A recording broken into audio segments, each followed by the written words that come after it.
ملتان میں جلالپور پیر والا پر motorway M5 کا ایک اور حصہ سیلاب میں بہہ گیا ہے۔ موٹروے کو مزید نقصان سے بچانے کے لیے پانی کو راستہ دینے کا فیصلہ کیا گیا ہے۔ موٹروے کے نیچے پلرز کو ہٹا کر پانی کا راستہ مزید کھلا کیا جائے گا۔ بیورو چیف ملتان شہادت حسین ہمارے ساتھ موجود ہیں۔ شہادت، کہیے گا ملتان میں جلالپور پیر والا پہ موٹروے M5 کا ایک اور حصہ سیلاب میں بہہ گیا ہے، اب نقصان سے مزید بچانے کے لیے کیا کیا جا رہا ہے؟ اس کو نقصان سے مزید بچانے کے لیے یہ فیصلہ کیا گیا کہ موٹر وے کے نیچے سے جو راستے ہیں، جو رکاوٹیں ہیں، جو پلرز ہیں اور جو ان کو ہٹایا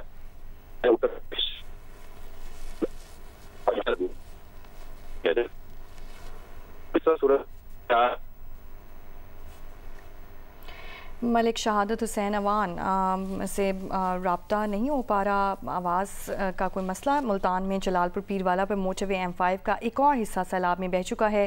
موٹروے کو مزید نقصان سے بچانے کے لیے پانی کو راستہ دینے کا فیصلہ کیا گیا ہے۔ موٹروے کے نیچے پلرز کو ہٹا کر پانی کا راستہ مزید کھلا کیا جائے گا، جبکہ ستلج کا پانی موٹروے کے نیچے سے گزر کر گیلانی روڈ سے چناب میں داخل ہوگا اور وہاں سے ہیڈ پنجند میں گرے گا۔ شہادت حسین، آپ کو آواز آ رہی تو بتائے گا، کیا تفصیل بتا رہے تھے آپ؟ ایک طرف پانی کھڑا ہوا ہے تو دوسری طرف چناب کا پانی کھڑا ہوا ہے۔ ملک شہادت حسین اوان، سگنلز کا مسئلہ ہے، ہم آپ کو صحیح طرح سن نہیں پا رہے ہیں۔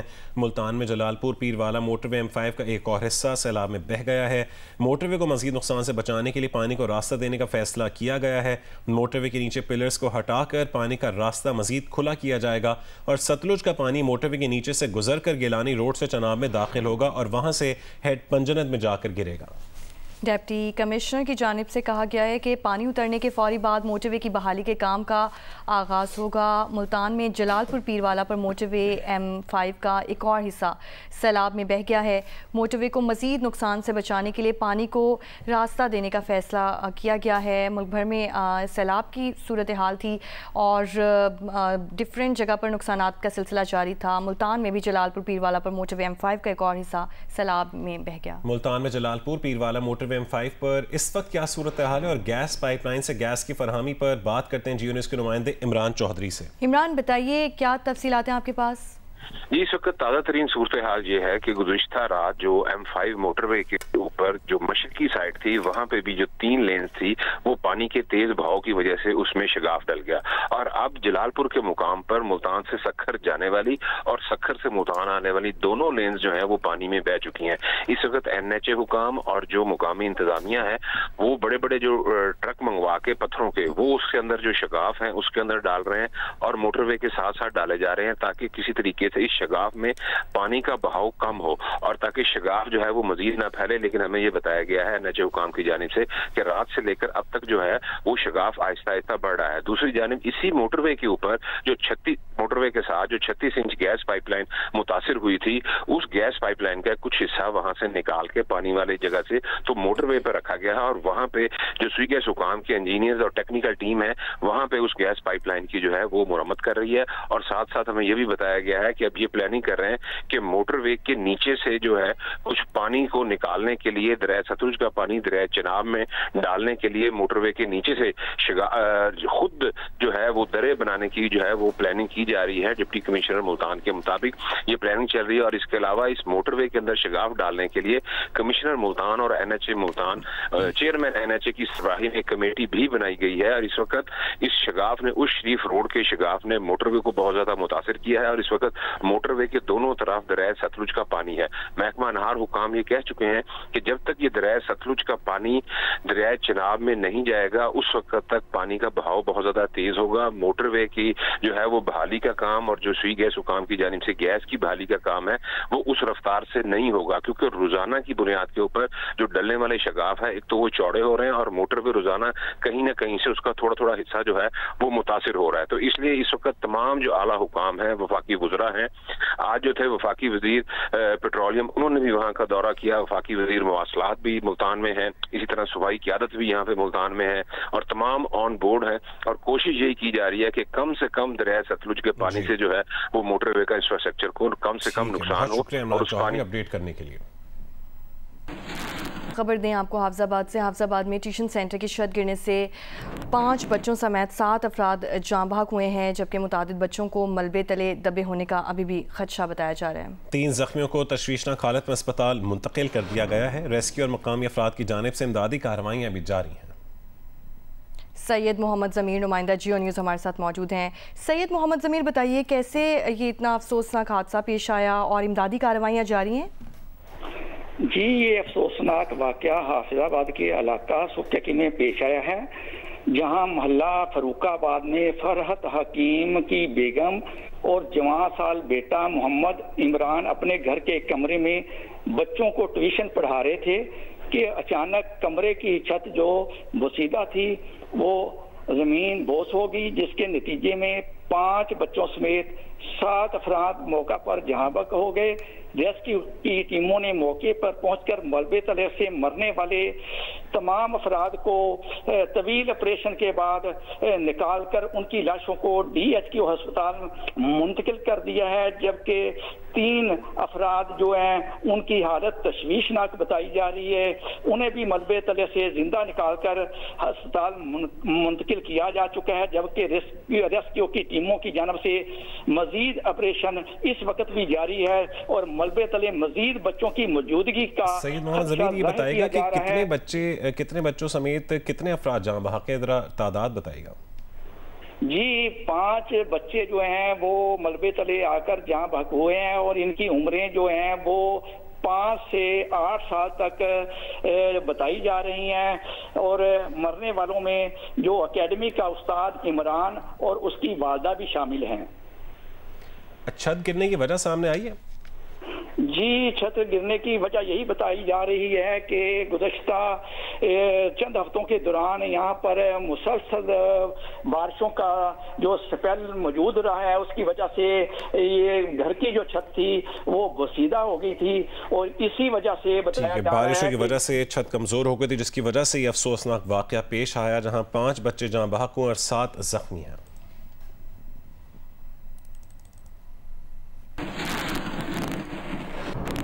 آگے بڑھتے ہوئے آپ کو بتائیں، گجرات شہر میں گزشتہ روز ہونے والی بارش کا پانی اب تک نہیں نکالا جا سکا، جس سے شہریوں کو شدید مشکلات کا سامنا ہے۔ ریاض احمد راسک سے مزید جانیں گے۔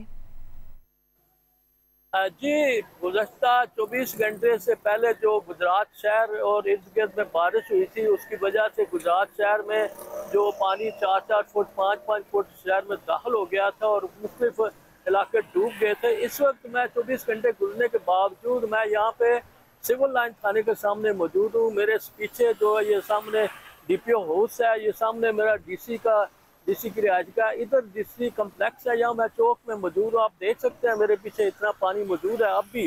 اسی طرح مقامی انتظامیہ اس پانی کو نکالنے کی بھرپور کوشش کر رہی ہے، مگر بہت کمی پانی جو ہے وہ نکاسی ہوئی ہے، اس کی وجہ سے ابھی تک مکمل طور پر گجرات کے شہریوں کو پانی کے اس پریشانی سے نجات نہیں ملی۔ جی، چیئرمین PTI بیرسٹر گوہر نے کہا ہے کہ سیلاب سے پنجاب کے 45 لاکھ لوگ متاثر ہوئے ہیں۔ یہ وقت سیاست کا نہیں، انسانیت کی خدمت کا ہے اور ہم سب کو بلا تفریق سیلاب متاثرین کی مدد کرنا چاہیے۔ جھنگ میں سیلاب سے متاثر علاقوں کے دورے کے موقع پر میڈیا سے گفتگو کرتے ہوئے بیرسٹر گوہر نے کہا کہ وہ بانی PTI کی ہدایت پر سیلاب زدہ علاقوں کے دورے کر رہے ہیں۔ جس طرح دہشت گردی کے خلاف تمام سیاسی جماعتیں نیشنل ایکشن پلان پر متفق ہیں، اسی طرح قدرتی آفات سے نمٹنے کے لیے بھی ایک پیج پر ہونا چاہیے۔ حکومت چھوٹے زمینداروں کے قرضے معاف کرے، انہیں بلا سود قرضے دے، تینوں صوبے مل کر مشکل کی اس گھڑی میں پنجاب کی مدد کریں۔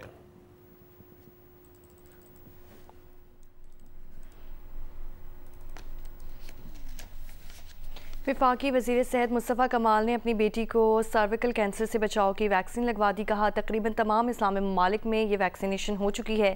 جب سے یہ مہم شروع ہوئی ہے، گمراہ کن پروپیگنڈا کیا جا رہا ہے۔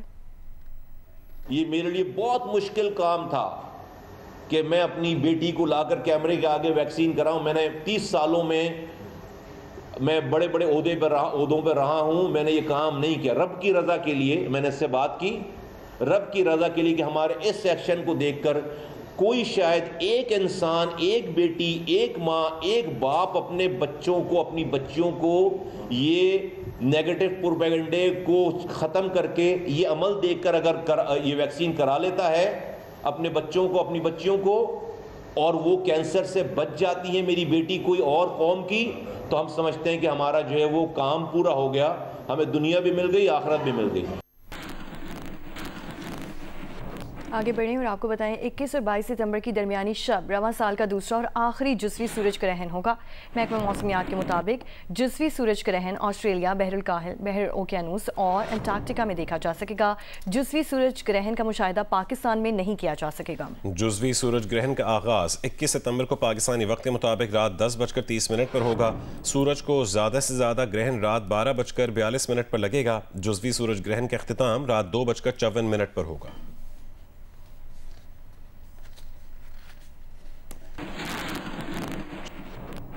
لاہور کی سبزی کی مارکیٹوں میں سبزیاں منمانی قیمت پر فروخت کی جا رہی ہیں، جو سرکاری ریٹ لسٹ سے بالکل برعکس ہیں۔ ارم آوان تفصیل بتائیں گی۔ جی بالکل، سبزیوں کے ریٹس کی بات کی جائے تو لاہور کی مارکیٹس میں اس وقت سبزیوں کے ریٹ جو ہیں آسمانوں سے باتیں کرتے ہوئے دکھائی دے رہے ہیں۔ اس وقت میں مکہ کالونی گلبرگ کی مارکیٹ میں موجود ہوں۔ ہر دکاندار اپنی منمانی قیمتوں پر یہاں پر چیزیں جو ہے بیچ رہا ہے، سبزیاں بیچ رہا ہے۔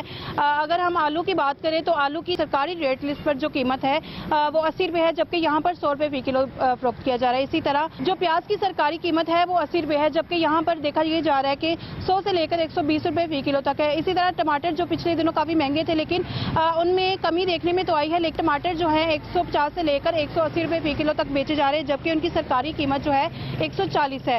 اسی طرح جو لہسن ہے وہ 400 سے لے کر 600 روپے فی کلو تک فروخت کیا جا رہا ہے۔ چکن کی جو قیمتیں ہیں وہ بھی کافی زیادہ دیکھنے میں آ رہی ہیں۔ جو سرکاری ریٹ لسٹ پر ہے وہ 491 روپے تک ہے، لیکن مارکیٹس میں بند گوشت کی قیمت 530 ہے، جبکہ صافی گوشت جو ہے وہ 650 روپے اور بون لیس گوشت جو ہے وہ 820 روپے فی کلو تک بیچا جا رہا ہے۔ دکانداروں سے بات کی تو ان کا یہ کہنا تھا کہ جب سے سیلاب آیا ہے سبزیوں کی قیمتوں میں بہت زیادہ اضافہ دیکھنے میں آیا ہے۔ جب منڈی ہم جاتے ہیں تو منڈی سے ہمیں زیادہ ریٹس ملتے ہیں، جب ہم یہاں تک لاتے ہیں تو ہمیں ٹرانسپورٹ کا بھی خرچہ آتا ہے، جس کی وجہ سے ہم سبزیاں جو ہے مہنگی بیچنے پر مجبور ہیں۔ جی، دریائے راوی میں ہیج بلوکی کے مقام پر پانی کی سطح معمول پر آ گئی ہے۔ پانی کی سطح معمول پر آتے ہی نوجوان مچھلیاں پکڑنے دریا پہنچ گئے۔ وہاں پر موجود ہمارے نمائندے ظفر اقبال سے مزید جانتے ہیں۔ جی ظفر۔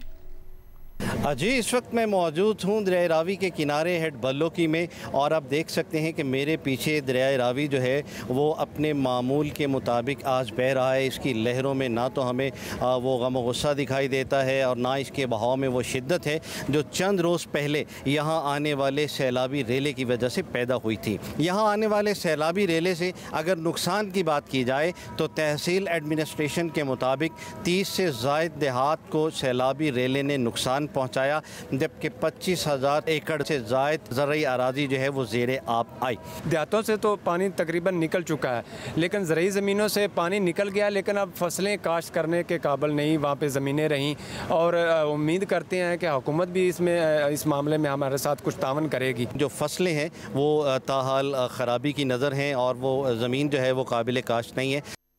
ایم کیو ایم پاکستان کے رہنما وفاقی وزیر خالد مقبول صدیقی نے کراچی کو وفاق کو دینے کا مطالبہ کر دیا ہے اور کہا ہے کہ صوبے کے مطالبے پر ایم کیو ایم کو ملک دشمن کہا جاتا ہے۔ صوبے کی تقسیم کو غداری کہنے سے بڑی غداری نہیں ہو سکتی۔ صوبے کا مطالبہ آئین میں درج ہے۔ 18ویں ترمیم کے بعد ڈسٹرکٹ اور ڈویژن بنے تو صوبے کیوں نہیں بن سکتے؟ ایم کیو ایم کا موقف یہ ہے کہ پاکستان دھرتی ماں ہے، کوئی صوبہ دھرتی ماں نہیں ہو سکتا، اور یہ کہ صوبے بھی ایڈمنسٹریٹو یونٹ ہیں جیسے کہ ڈسٹرکٹ اور ڈویژن ہے، اس میں کوئی متنازع بات ہے؟ 18ویں ترمیم کے بعد یہ صوبے تو بالکل اپنے آپ کو ملک کی طرح ٹریٹ کر رہے ہیں، یہ ہے غداری۔